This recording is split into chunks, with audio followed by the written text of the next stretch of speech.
সন্তান গর্ভ হওয়ার জন্য কি কি আমল করা যায়, মানে যা নিঃসন্তান সন্তান লাভের জন্য কি কি আমল করা যায়। এই তো নিঃসন্তান মানুষ সন্তান লাভের জন্য আল্লাহর দুজন নবী আল্লাহর কাছে দোয়া করেছেন।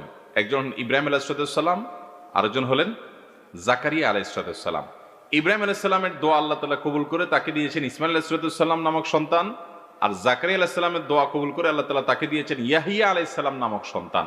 তারা দোয়া করেছেন আল্লাহর কাছে এমন বয়সে যখন তাদের সন্তান হওয়ার কথা ছিল না, আশা ছেড়ে দিয়েছেন।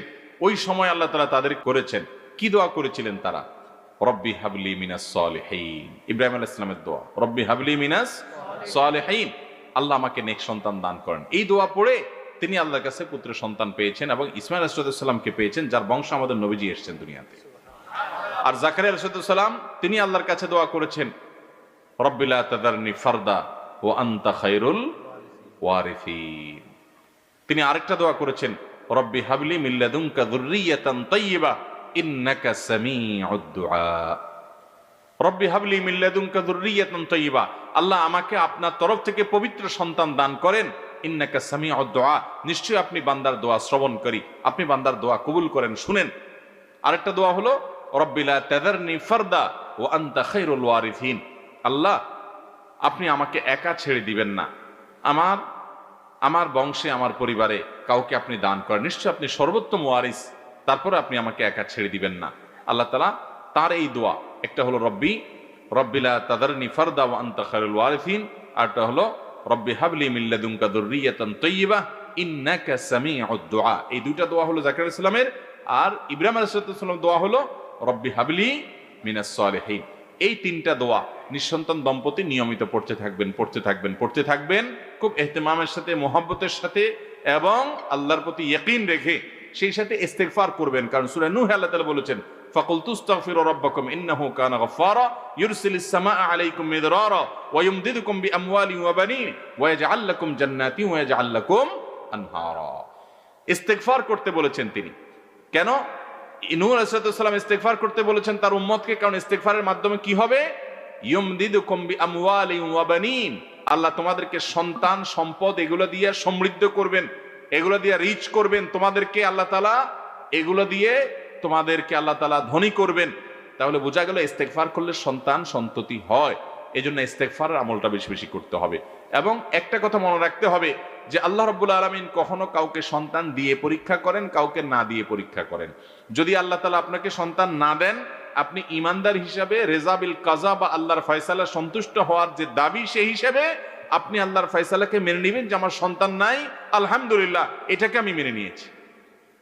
কারণ সন্তান একটা হলো, বিকলাঙ্গ হলো, অসুস্থ হলো, ল্যাংড়া লুলা হলো, বা বিকৃত মস্তিষ্ক হলো, বা অন্যরকম যেটা সন্তান, যেরকম সন্তান আপনি চান না সেরকম সন্তান হলো, ওই রকম সন্তান হওয়ার চাইতে সন্তান না হওয়াটা ভালো না খারাপ?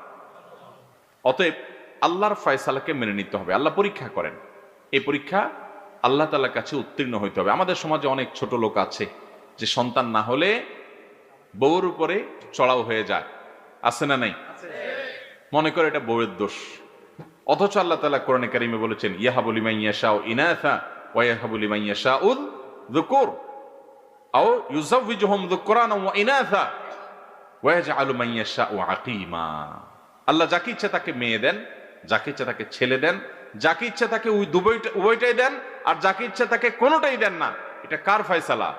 আল্লাহর ফয়সালা। আমাদের দেশে যাদের সন্তান হয় না তাদেরকে এখনো গ্রামাঞ্চলে অনেকে খোঁটা দেয়, খোঁচা দিয়ে কটু কথা বলে, বিভিন্ন রকমের গালি দেয়। নাম দিয়েছে কি? কোথাও বলে কুড়া, কোথাও বলে বন্ধা, কোথাও বলে আটকুড়া, হ্যাঁ কি বলে, ভাঞ্জা।